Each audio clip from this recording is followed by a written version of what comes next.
Good morning. I'm Dusky Terry, President of ITC Midwest. For the third straight year, we are pleased to be the presenting sponsor for the Iowa Ideas Conference and extraordinarily proud of our partnership with the Gazette. As an electric transmission company serving 2/3 of the state, ITC Midwest is invested in and has a very real stake in the future of Iowa. We've supported this conference since its inception because we embrace its mission of gathering hundreds of Iowans together to explore the key questions and the big ideas that will shape the future of our state. ITC Midwest was formed in 2007 to improve electric transmission reliability and increase transmission system capacity in Iowa. And we followed through on that commitment with more than $4.1 billion in capital investments to date. Our investments in the system not only serve the changing needs of customers, they also provide additional capacities to support economic growth and development of low-cost renewable energy resources. Our investments have resulted in a 62% drop in transmission-related outages since ITC acquired the system and began operating it. From extreme weather events such as last year's derecho to the unprecedented transition to renewable energy, from the rapid adoption of electric vehicles to the increasing focus on energy system resilience, the electric utility industry is suddenly in the national spotlight. All of these forces reinforce the critical role of the transmission grid to support the changing landscape and ensure consumers have access to low-cost, clean, and reliable electricity. You know, we often talk about here at ITC about the power of connection, meaning connections are needed to deliver power to communities. There's also tremendous power when people connect to solve problems. Over the next couple of days, I hope you will engage in the breakout sessions, speak up during discussions, and share your ideas to create a brighter future. Open your mind to different points of view as we all work together to come up with the best solutions for making Iowa an even better place now and in the future. I want to thank you for your participation to help shape the future and wish you a great conference.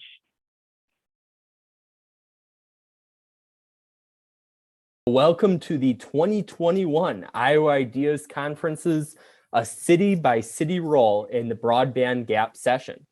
I'm John Steppe, the moderator for this session.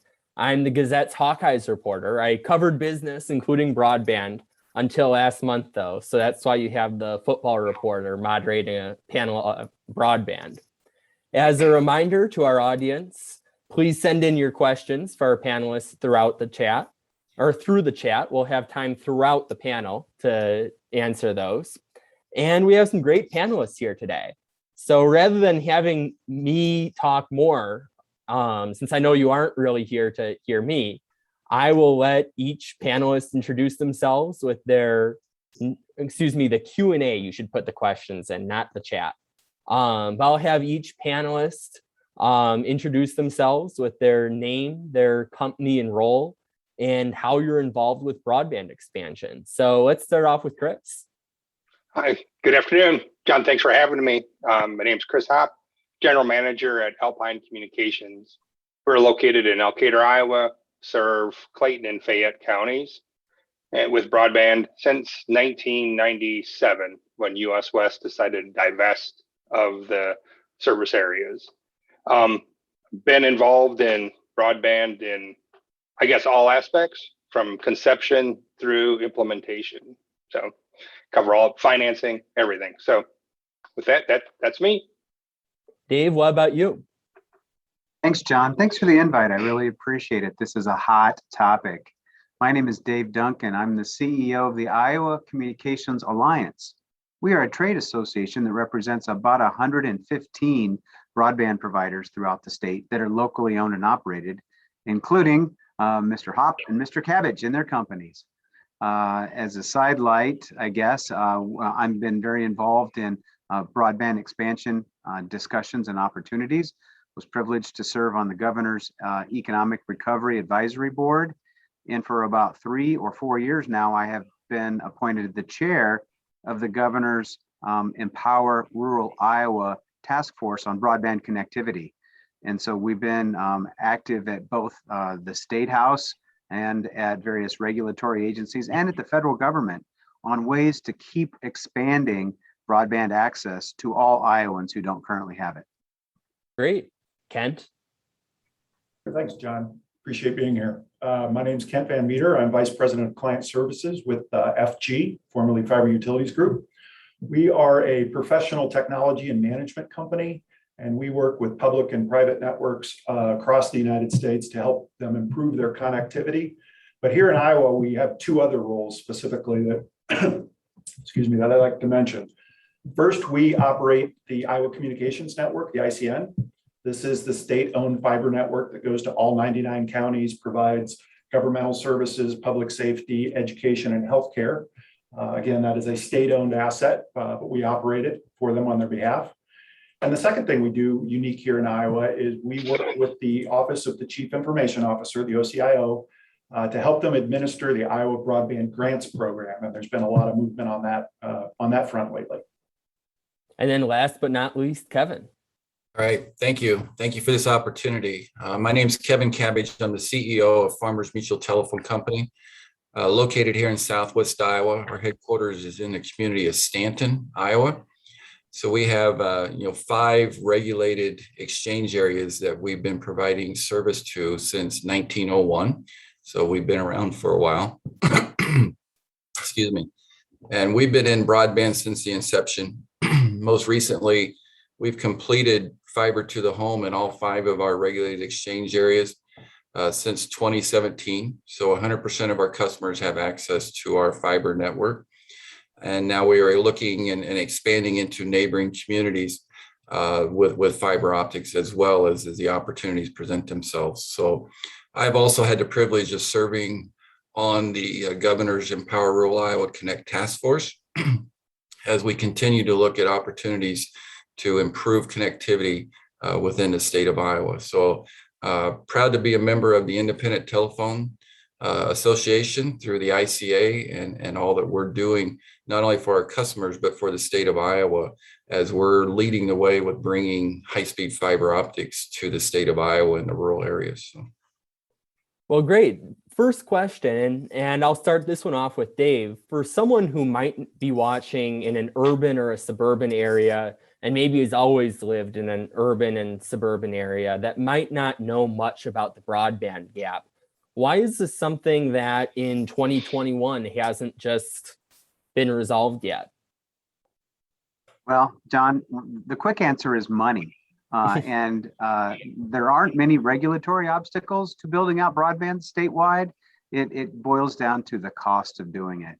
And when you think about folks that are in suburban areas, especially, we hear far too often across the state that people in new housing developments aren't even getting access to broadband services from some of the out-of-state providers who have decided not to build to a new subdivision, for example. We've heard examples in the middle of Des Moines that maybe are not the most economically strong areas of Des Moines, where some of the historical out-of-state providers aren't expanding their services and aren't upgrading their networks. And so it's not really geographic in terms of the broadband gap in Iowa. It's almost a function of which provider have you historically been served by. And I'm biased, I will admit it, but if you're served by an Iowa-based provider, you're probably going to get that local touch, and you're going to get somebody who cares about serving their local community. Wow. Kevin, what do you have to add to this? I think Dave nailed it with his first comment. It's all about the money. And probably being in the most rural of the areas, the gap, this is a very capital intensive projects to accomplish. For example, with the projects that we're currently have going on, we're looking at costs of $35,000 per mile as we take fiber optics to the rural areas. And in that mile, we may have 2 houses. So our investment per household is significantly high, especially when you look at, obviously, we're in business to try and recover that investment while maintaining that network. So the fiber optics in the ground will last, for a long time. The biggest challenge is staying current with the technology or the electronics that you hook up to the fiber optics. For example, a couple of projects we have going on right now, we'll be spending probably close to $2 million just in electronics, and it will probably take us 14 to 15 years before we even get our initial investment back on the total project. But within 5 years, we're going to be replacing that $2 million of electronics because they've either been outdated as far as the capacity, or the manufacturer has put an end of life to that technology. But most importantly, we want to keep up with technology so that we have the maximum speed and bandwidth that we can have available to our customers to meet the growing demands of bandwidth by all of our consumers. So to me, it's all about service. We want people to have top-notch service, but it does come at a cost. That's probably why there is the gap there, is because of the cost, especially in the rural areas, to build and maintain these types of networks that everybody so desperately needs right now. Kent, what do you think about this? I think Kevin and Dave have pegged it. It's the further and further you go into rural Iowa, and this isn't just an Iowa problem, I mean, rural America, you have to spend more and more money to reach fewer and fewer people. And that's the aggregate demand gap that Kevin and Dave are referring to. The other item I would add to that is the definition of broadband. It's just a word. It's defined differently by different people. And as technology advances, applications advance, that definition of broadband keeps going up and up and up. And there are some federal guidelines about what's considered broadband, but that is an ever-changing threshold. Mm-hmm. As those technologies advance, our definition of broadband advances, and I think that's going to be cyclical. And then Chris, what do you think? I would echo the comments made by the three other panelists, and I would go, if we go back in history, that battle over the definition of broadband has really impeded the lack of funding to get to rural areas or to promote broadband. And I think the onset of the pandemic came about, and that need for broadband beyond 4.1 or even 25.3 as it was defined previously really spawned the discussion, spurred the discussion. We need broadband services. And then unfortunately with that, now we're focusing on how quickly can we do it, as opposed to what's the best solution, what is broadband, what's the definition of broadband, not just for today, but for 10 to 20 years from today, much like Kevin spoke, these are long-term investments. So I think the short-sighted definition of broadband is really driving that gap.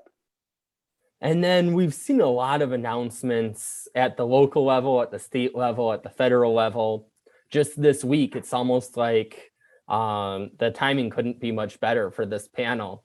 The governor made another big announcement of a lot of funding from the federal stimulus. So how far has that gone, and has this been enough? We can start with Chris on this one. Is that enough? Depends on the definition of broadband. The answer would be no, there's probably never enough. And Kevin said it earlier in his response, it's also about sustainability, right? I mean, there's money invested to get the initial construction done in a number of areas, not nearly enough to close the gap entirely. But how do we sustain this going forward in the advancement of applications using broadband? So is it enough? Like, it's a great start. I think there's still a long way to go. So I'll leave my comments to that. Kent, what do you think? Again, I would echo the comments that enough is a bit of a relative term, but just historically, just to give a little context around this, when the state provided its first broadband grant, NOFA number 1, Notice of Funding Availability, I think that was for 1.3 million, something like that. Not a lot of money. Just this summer, the state completed NOFA 6, or the 6th round of funding, and that was for 100 million. So a pretty big jump. And the governor's announcement earlier this week launched NOFA 7, which is for $200 million. So you are seeing increased importance on that. And if you look at the state funds overlaid to some federal funding opportunities, part of ARP, or the American Recovery Plan, cities and counties in Iowa are getting direct funding from federal government that can be used for broadband. It's not earmarked specifically for broadband, but it is earmarked for infrastructure, and broadband is a part of that. So I think the Iowa cities got in total somewhere north of 200 million, counties north of 600 million, and the state 775 million. And all of that money isn't necessarily going to broadband, but it could be used for broadband. And right now, the state and the cities and the counties are figuring out how they're going to do that. Kevin, what do you think? I have a couple of comments, John. And I think I really like Kent's comment about the definition of broadband, because that current definition of broadband is preventing a lot of areas from even applying for those funds because they're deemed already served and ineligible. So again, that definition of broadband as currently, even with this 200 million, if I look at it correctly, if you're already receiving a connection of 25.3 or better, you are not going to be eligible for that to apply for that funding. So again, it comes back to that definition of broadband. But to answer your question, I can only relate to our own testimony. And the vision of our company is to build out the remaining areas of the 4 counties we are in to be 100% fiber to the home in all 4 counties. With the work that we've already done to date, we still feel that we probably have $50 million worth of projects to do to get our 4 counties connected. So do the math. That's just 4 counties at $50 million, and there's 200 million available. So to answer your question, is that enough? Most definitely it is not enough to solve this problem, but it's a great start. And I applaud, everybody at the federal level, even through the state level, to recognizing that this is a capital intensive project, but the benefit of having everybody connected is well worth the investment. We're off to a great start. There's been a tremendous amount of money awarded. Unfortunately, we've only just begun. If I'll show my age and go back and start throwing out song titles here, but we've only just begun. So. Dave, what do you think? Bonus points if you have song lyrics too. And I'm a song. I like songs, so I hope something comes into my head when I'm just talking. But Kent did a good job of talking about the fact that the state programs have already gone through 6 funding rounds. And so then this latest $200 million that was announced this week is going to be the 7th round. And the crazy thing is that this means for the 7th round, they are still targeting areas of the state that have not been picked up or bid upon or successfully bid upon in the prior 6 rounds of funding. So these are some of the hardest to serve areas across the state. And so the solution is simply to continue with more of these rounds, because we have seen that the NOFA 6, the 6th round that was announced in mid-September with 97.5 million, has the capability to roll out broadband to thousands of Iowans. But I heard a presentation from Matt Behrens, who kind of is the broadband guru of our state, that he said when they were looking at the map that was determining the eligibility for that $97 million, there were, as you look at tier 1, which is those areas that were defined as being the least served in Iowa, those that don't even have access to 25 megabit download, 3 megabit upload. The old FCC definition of 25 by 3, which I think we all agree isn't even, it was outdated years ago. But so the folks in Iowa that didn't even have the outdated version of broadband, that was 2,275 square miles. It was 9,842 census blocks and 11,900 locations.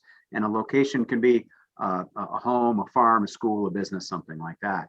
But then tier 2 was those areas identified throughout the state that had kind of medium to basic broadband. That was called tier 2. And in that area, that was 13,000 plus square miles, 34,400 census blocks, and 73,811 locations. So we're talking lots and lots of Iowans who still don't have adequate to future-proof broadband. And the really great thing about these broadband programs that have been rolled out the past couple of years is that they are focusing on future-proof broadband build-out. Because the last thing in the world that we want to do, well, there's 2 bad things. Number 1, you don't want to put funding in an area that already has it, right? You want to focus on those consumers who don't have it. That's why we have this map and these targeted service areas I was talking about. But then the other thing you don't want to do is give money to areas that or to providers who are going to take the money and then not do what they say they're going to do, or they roll out insufficient technology, or they don't meet their commitments. Because we've actually seen that on the federal side in prior federal programs where there was funding that was allocated to large swaths of Iowa in 2015 and 16. And some providers used that money to build just good enough networks at the time. And then 5 years later, the feds had to come out with another funding program in those exact same areas to get those people to today's standards. We don't want to do that. We want to build it once with great fiber optic networks and be done. And then we have a great question here from the audience. I'll leave this open to whoever wants to take it. A little bit of a two-parter here. How should broadband be defined? And how can Iowa communities utilize satellite internet technologies to reduce costs of high-speed internet? I can take the second part of that one. Obviously, I'll call old school. I really like the wired connection, but there will always be a combination of fiber optics and wireless. And the reason we need to build the backbone or the infrastructure with fiber optics is to future-proof it as much as we can with these investment dollars that we have right now to build a network and build it right, just like Dave said. That requires fiber optics to handle the demands going forward with the significant amount of data that's going to be on our networks as technology continues to improve. And we're an ag state as we continue to look at precision ag and other types of new technologies that hasn't even put the demand on our networks yet, but we know is coming.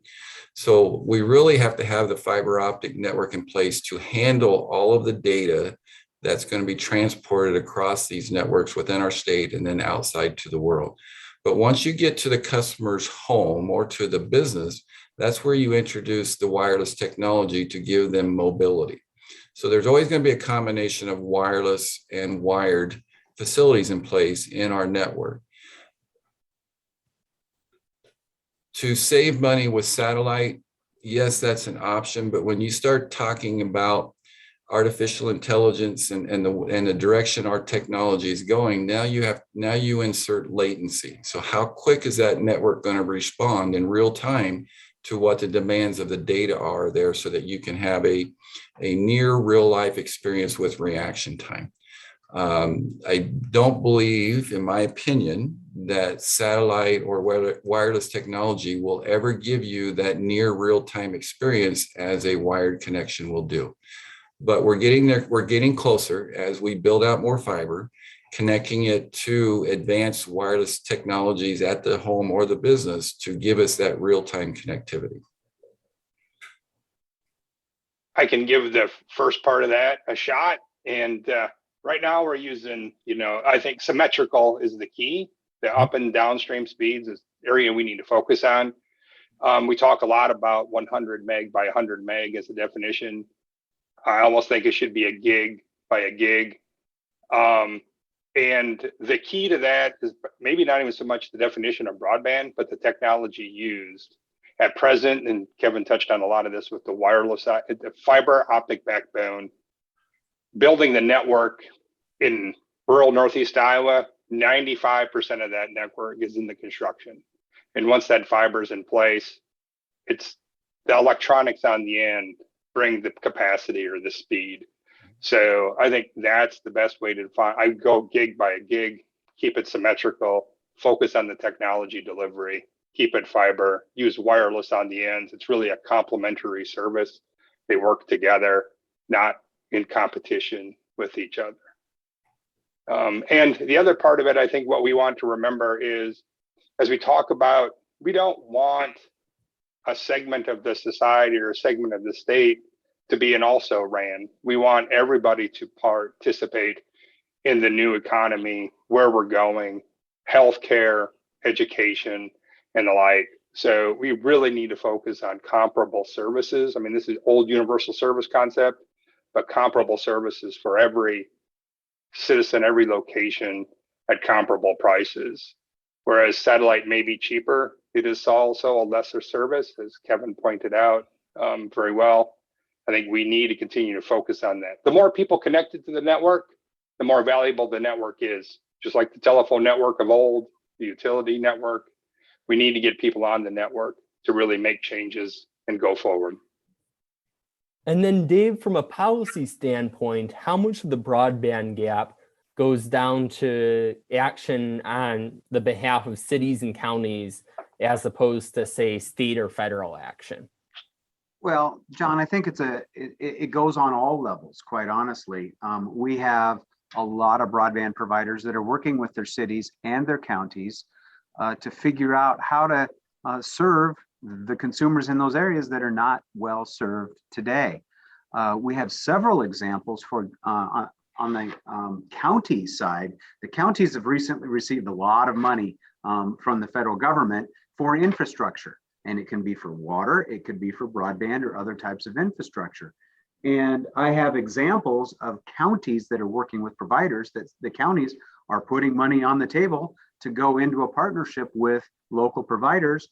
Henry County, Lee County, Mills County, Pottawatomie County, Plymouth County, Story, Lyon, other counties are looking at it as well to partner up with local providers to figure out a way to get the broadband service outside of city limits. So counties, oftentimes they work outside of city limits. Cities themselves, we have examples of them partnering with local communities. And we have some cities that have their own municipal utility that are building out broadband as well. And in fact, as part of the $97.5 million that the state handed out in September, there were 4 communities that was a city-owned telecom utility that received some funding to work on expanding broadband to their consumers. So we've got federal programs, Reconnect, ACAM, all kinds of acronyms that you don't know and don't care about. We've got state programs. We've got all kinds of other federal funding coming in. And so it's really great to be part of this, as we've been working tirelessly over the past couple of years, trying to put all these things together. And oftentimes you layer them on top of each other. You have local funding, you have state funding, and you have federal funding, because it, as you've heard from the other folks on the meeting, it's expensive. And quite honestly, most of the Iowans who were cheapest or easiest to hook up to broadband have been hooked up. So we have left the most expensive people in the most sparsely populated areas, in the rocky areas, in the hilly areas, et cetera. And it's going to cost a lot of money to as Chris said, make sure that we treat everybody equally and give them access to the best internet. And then you mentioned the Reconnect grants. Kevin, I believe your company has got some of those, right? That is correct, John. We've been awarded 2 Reconnect funded projects. The first one was in 2019, and then our second project was in December of 2020. So we call them Reconnect 1 and Reconnect 2 is how we label them internally. So Reconnect 1 was in the rural Red Oak area. And again, that money was applied for and awarded to us based on eligibility. And even back in 2019, when we were awarded that, the application process was actually completed in 2018. And the FCC definition of broadband at that time was 10.3. And so even for us to receive that money, the areas we were applying for, more than 90% of the homes in that area had to receive 10.1 or 10.1, I believe it was, or worse, internet service. And this area was approved. So that shows you how bad some of the rural connectivity issues are. In fact, even as we are working with some of these customers now, I was surprised. It came up in our office the other day that one of our front office ladies was talking to a customer that was still on dial-up service. So how many of you remember dial-up internet service? You know, I was very young when that was a thing. So for us, the Reconnect projects were perfect for us. And why I say that is when we talk about even the state broadband grant, keep in mind that is only a portion of the total project cost. So if you're awarded a state broadband grant fund, that local telco or local provider still has to come up with the other portion of that cost, whether it be 50%, 75%, or even higher.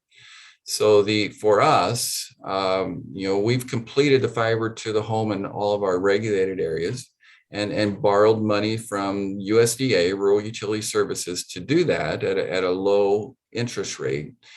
So when we look to expand as quickly as we are, we have to be careful with our cash flow situation as well.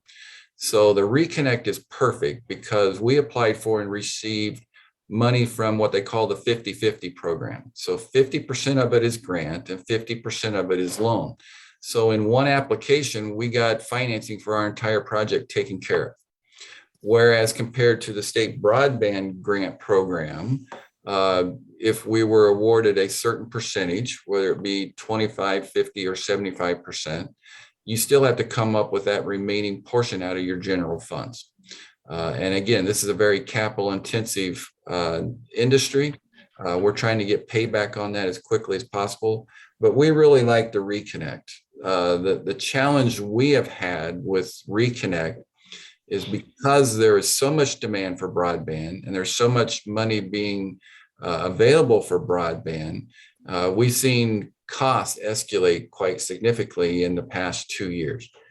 For example, in 2020, we've seen the cost jump as high as 25 to 30%. So I've been in the industry for a long time. We have never underestimated a project. But by the time we applied for the Reconnect funds until we actually were approved and actually put the projects out for bid, those bids came back almost $2 million higher than what we were awarded. So that's okay. That money we will come up with ourselves, but that changes the payback model. When we went into it thinking it was a 50-50 model, 50% grant, 50% loan, now with the added cost, now we're looking at more of a 60-40 model. So again, it gets into the money, the cost to build these, the payback, so that we can continue to maintain and keep these networks to current with technology. But for FMTC, the Reconnect projects were perfect for us. Now the challenge is their definition. As we look to expand more, their current definition of eligibility is 25-3. So if you have a provider that gives you 25-3 or better, then those areas are ineligible for funding from the Reconnect program. That's something that I hope gets changed at the federal level. I know there's been talk about it. I think Chris landed on it exactly. I think the current models, everybody's looking at 100 by 100. If they would change that definition closer to 100 by 100, now that opens up a tremendous amount of territories that would be eligible for funding. And then we could really get after this situation and get it done a lot quicker if they would just change that eligibility requirement. And then another reminder for the audience to put any questions they have in the Q&A. Meanwhile, for Kent, I see that FG is working with the state of Iowa on a new broadband initiative called Broadband Together. Can you tell us a bit about this program? Sure. This Broadband Together program is really designed to help facilitate the things that Dave just talked about, which are service providers and communities partnering together to solve this problem. We are big believers that partnerships are the key. So the way that the genesis of this program really came out, as mentioned earlier, cities and counties are getting funds from the ARP program, and they can be used for broadband. But in many cases, especially smaller communities, say, well, I don't even know where to start on using these funds for a broadband project. Where do I start? So Broadband Together is designed as a framework to help take those communities, whether it be a city or a county, through a sequential process that would help them develop a broadband strategy. It's really a 7-module program, and various communities are at different spots on that spectrum. So they may use that from soup to nuts, or they may use it just various components of it, but it's a resource for communities to help them find those partnerships. And I'll just hit on the first two components of it very briefly, because Dave hit the nail on the head when he said that partnership is important. In order to use state or federal funding for broadband, you really need two things. First, you have to have a defined project. Again, broadband's just a word. So you have to say, I want to deliver these kinds of services in this geographic area with these attributes. So we can help communities define, what's broadband mean to you in your local community. So you got to have that. You got to have a project, and you got to have a service provider. You have to have one of the gentlemen on this panel or someone else in Dave's organization, because state and federal money used for broadband requires that it be used to facilitate the delivery of broadband service. So just by way of example, we were speaking with one individual city manager who said, could I use ARP money and just run fiber up and down the streets of my community?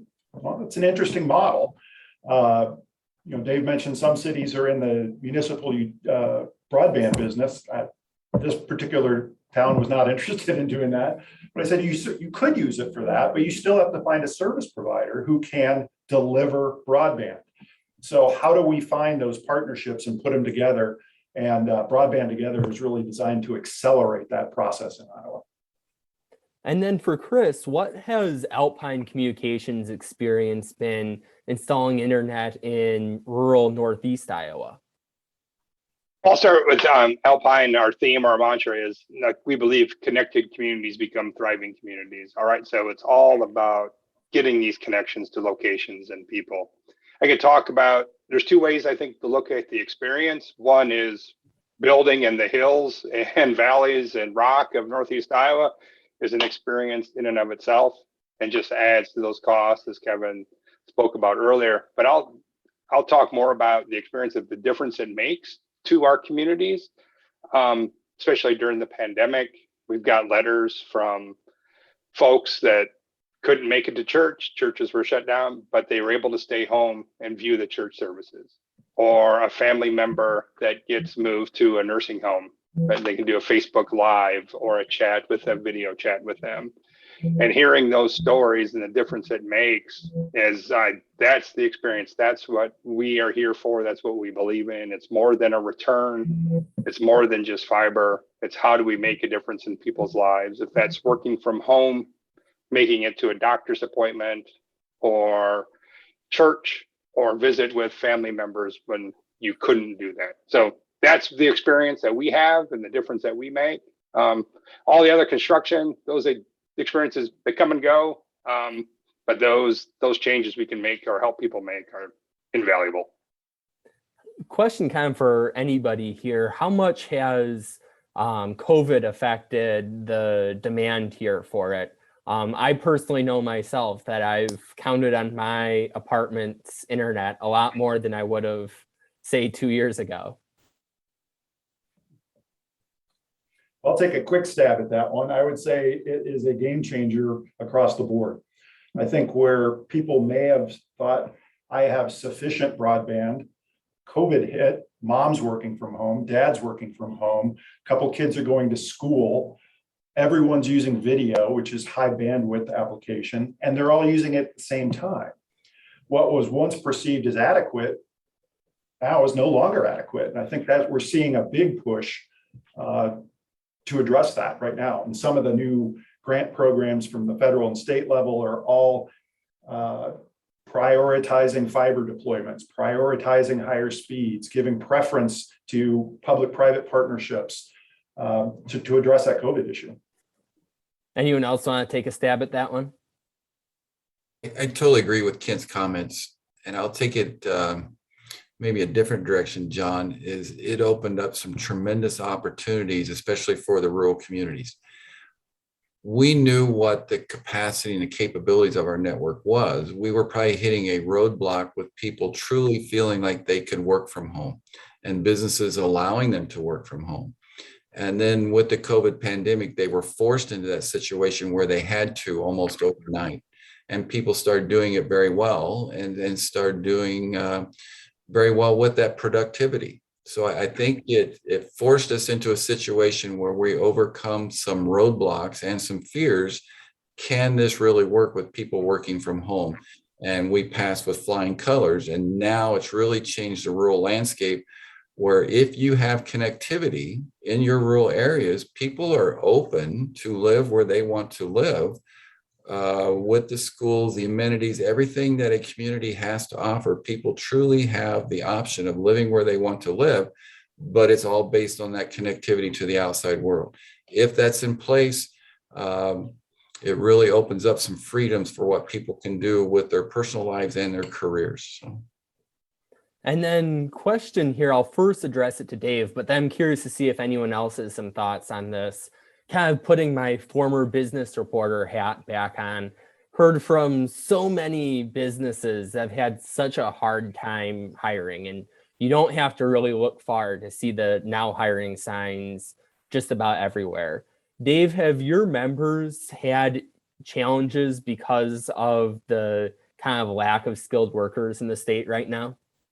Absolutely, John. And we had a meeting just yesterday of up and coming leaders. We've got a leadership academy.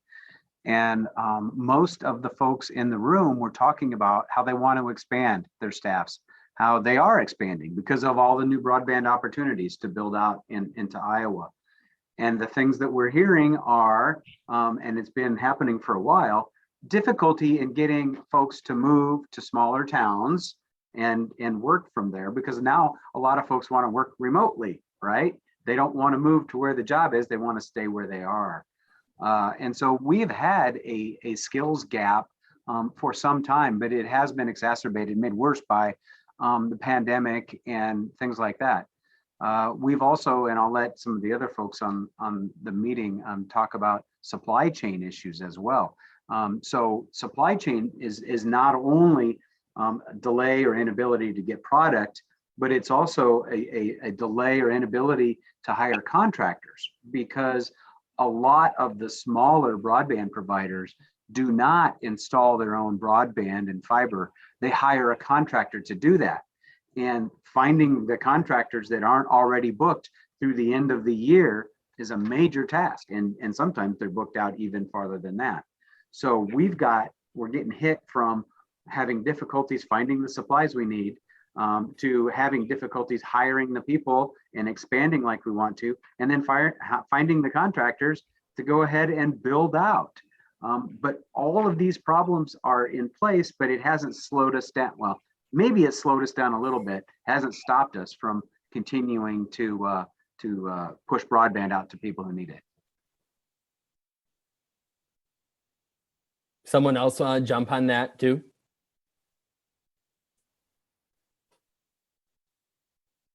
Dave. Yep. All right. So Chris, how should we be measuring broadband speeds in rural Iowa? I think we've touched on it a little bit here, and I think we should be thinking about the speeds 10 or 20 years from today. I don't think the programs or our definitions should be short-sighted that we're worried about today or next year. And those speeds, 100 by 100, gig by gig, the utilization of broadband is changing so much. And I think it's hard to really, the pandemic, work from home, we've talked about that, Teams meetings, what we're doing here, virtual conferences, has all changed that. But yet still predominantly broadband is being used, it's an entertainment, right? A Netflix, watching video, but that's changed during this pandemic, and it's going to continue to change. And I think we need to be aware of that, focus on that, and allow the future to drive our definition today. And I think that's what we're doing right now. We're just trying, it's a stopgap. How do we get it there today for work from home or school from home? And we're missing that short-sighted, it's going to change. And we need to do that. So that definition, I know I didn't really answer the question. By speed, we need to focus where it's going, and the technology will get us there, and wireless will be complementary to that on the ends. So, I mean, farming, right? I mean, we're in the season of hooking up dryers and grain bins and things like that. So even locations, how we define a location, right? We focused on a business or we focused on a home. We didn't focus on where people use it or how they, hog barn, dairy facility. Those definitions need to change as well. So I think policy needs to catch up to where we are. And then, Kevin, what role do you see co-ops having in solving the broadband gap?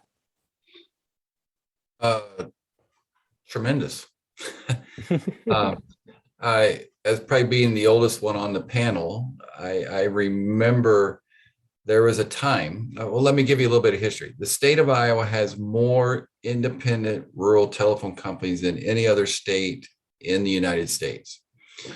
For a long time, the state of Iowa was always asked, why do you have so many small independent telephone companies? Wouldn't you be more efficient if you would merge together into larger entities? Now you look at the state of Iowa and where we're at. If it wasn't for the small rural independent telephone companies and what we've done with broadband build out, we would be in a much worse situation than what we currently are right now. So you say co-ops, I look at it as more as the small independent telephone companies, because yes, I am biased. I'm one of them, and I know them better than maybe what's going on in the other parts of our industry. But I all know that they're very committed to their communities. They're very committed to their schools, their anchor institutions. They live in those communities and they want them to prosper and they want to serve people the right way.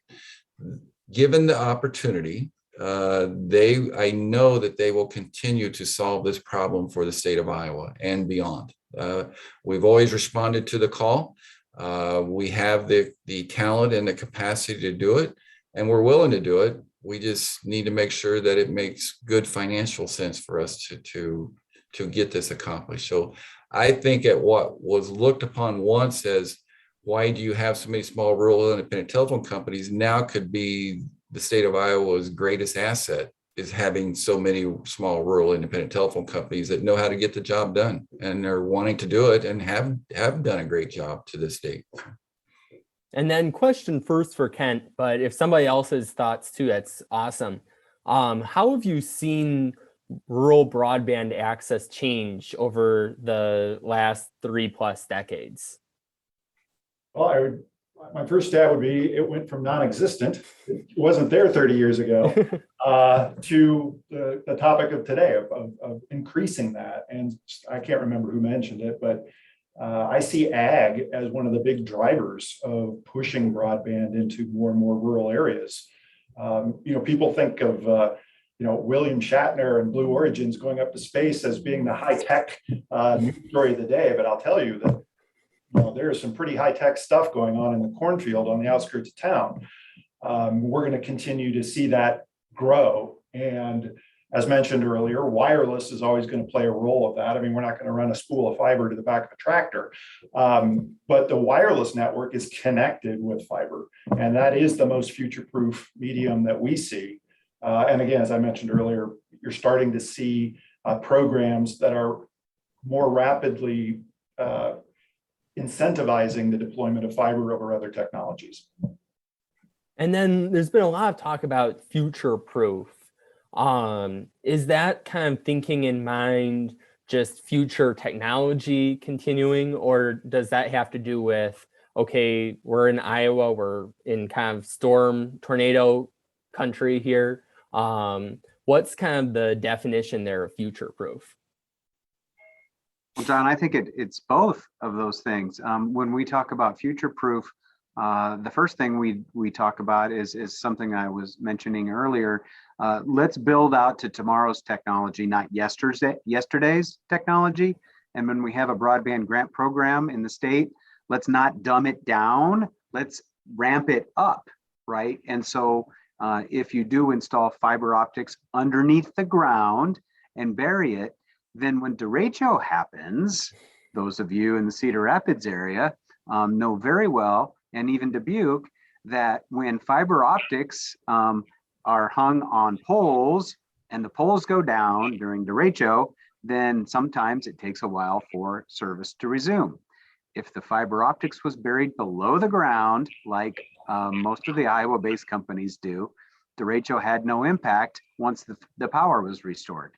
And so we actually had no reports statewide of widespread outages of our broadband because it was in fiber optics below the ground. And I know the folks in Eastern Iowa, some of you waited weeks last summer to get your Or broadband months going again. in some Or cases. months. Right. And so when you're talking about future proof, yes, it's more expensive to use fiber networks, and it's more expensive to bury it. But in the long haul, we believe that it's much more efficient and economical, and it obviously provides better service to the consumers. I had more than a few people who were very curious about when their internet would come back and really didn't have any answers. Curious might be a little nicely stated there, but yeah, they were waiting for quite a while there. I just can't even fathom how long it took for service to get back on. Yeah, for some cases, 50 plus days, but it sounds like that wouldn't have happened if those lines were underground. It did not happen for those with buried fiber optics. Okay. What's something kind of for everybody here? What's something that's worked well that we should be doing more of? Well, I'll take a quick stab at that. You heard us talk about the Broadband Together program. I think partnerships. This is a problem that everyone can contribute to the solution.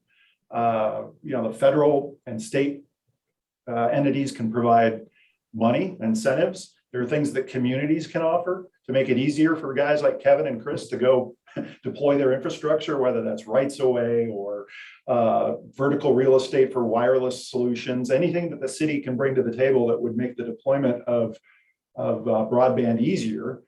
And those things are discovered in partnering with each other.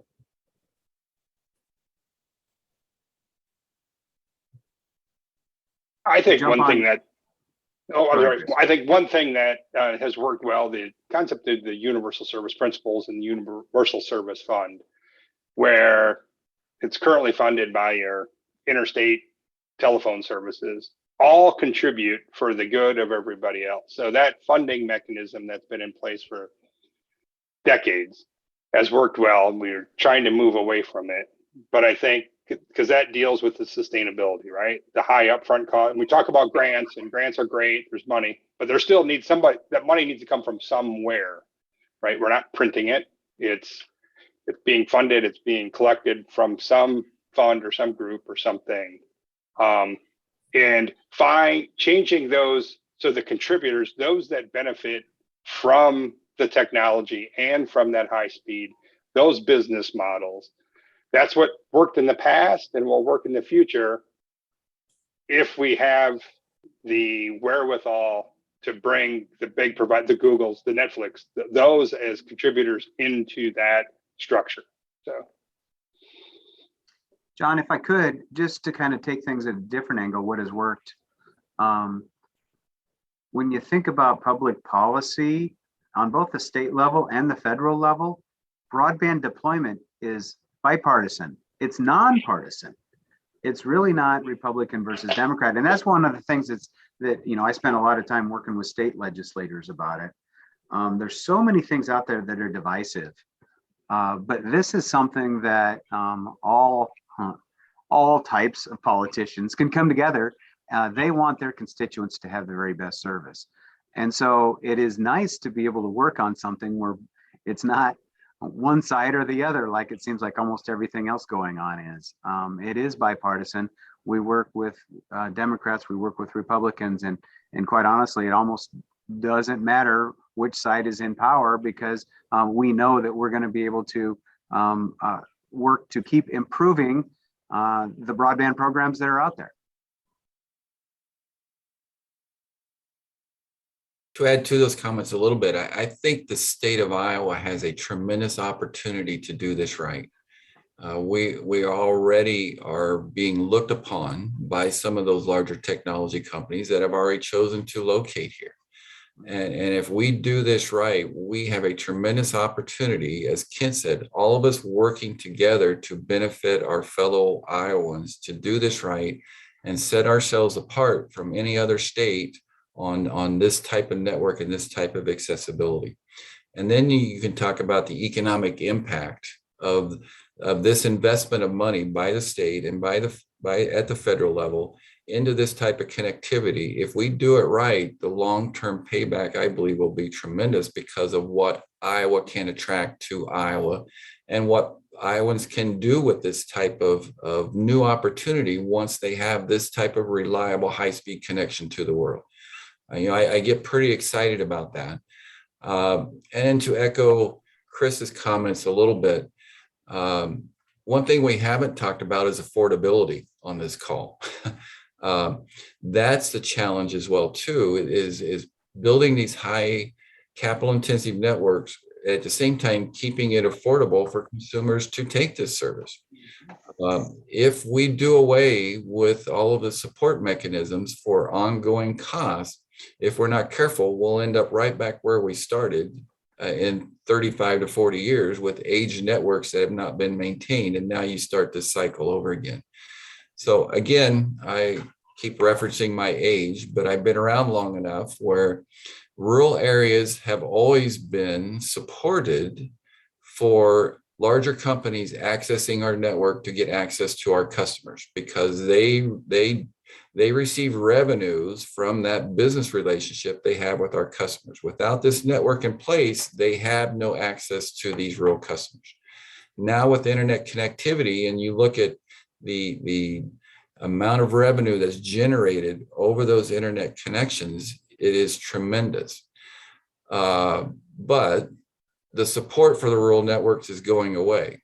I mean, you have the grants, the loans to build it, but if that support goes away, then your affordability issue comes back into play. The cost per subscriber that we would have to charge to maintain that network would be unaffordable for them.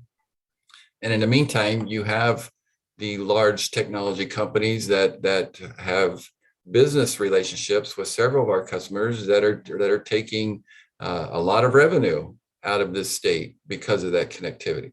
So I think it's getting everybody to recognize the importance of this connection, not only statewide level, but nationally as well, and make sure that these types of networks are built and that they're maintained correctly so that they will be here for a long time to come. And then you can throw in the word accountability.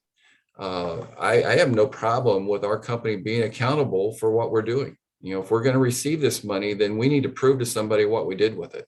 And the only way to prove that is through verifiable speed tests. Today's standards, we tell you what we're capable of doing. That determines the eligibility map for this funding.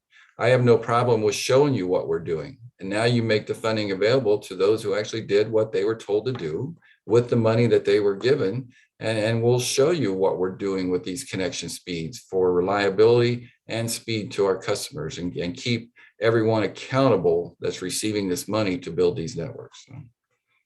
And then as we kind of wrap up here in the last few minutes, want to give everyone a chance here if they have any closing thoughts.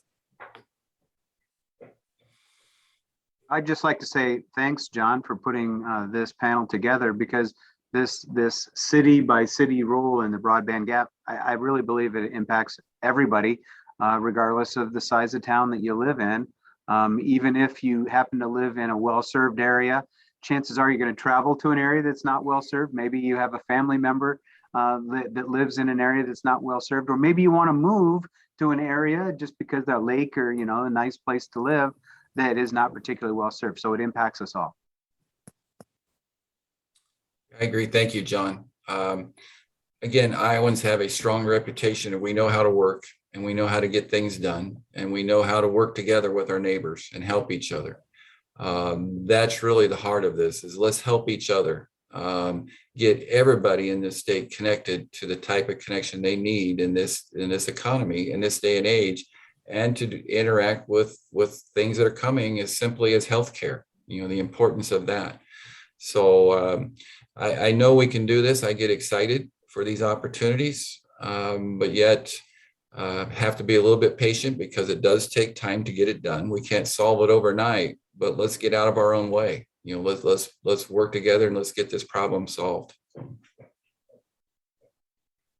John, I would like to say thank you. I think it was a great discussion and all the comments from the panelists. I think I'd like to leave with broadband as we go forward has to be future ready, future proofed, has to be sustainable, and it must be affordable for everybody at comparable levels and comparable prices for all rural Iowans as we go forward. So my 2 cents would be the same. Thanks, John, for putting this panel together. I would offer a challenge to Kevin or Chris. I live in rural Lynn County, and my broadband options are extremely limited. So come my way. I'll be happy to sit down and chat with you. So it is a fun topic. And I would say that I can meet that challenge. We have some houses open in Alcater if you'd like to relocate. Right. Not only do we get a great panel discussion, but now we have a challenge for where to next expand on broadband. I'd say that's probably an Iowa Ideas first for me. Well, thank you all. I really appreciate you all sharing your insights. This is a great discussion. And thank you to our audience for tuning into this. Make sure to check out the great sessions starting in a little over 10 minutes at 4:20. And then we have a great slate of sessions as well tomorrow morning. So thanks again and have a great day. Thanks, John. Thanks, everyone.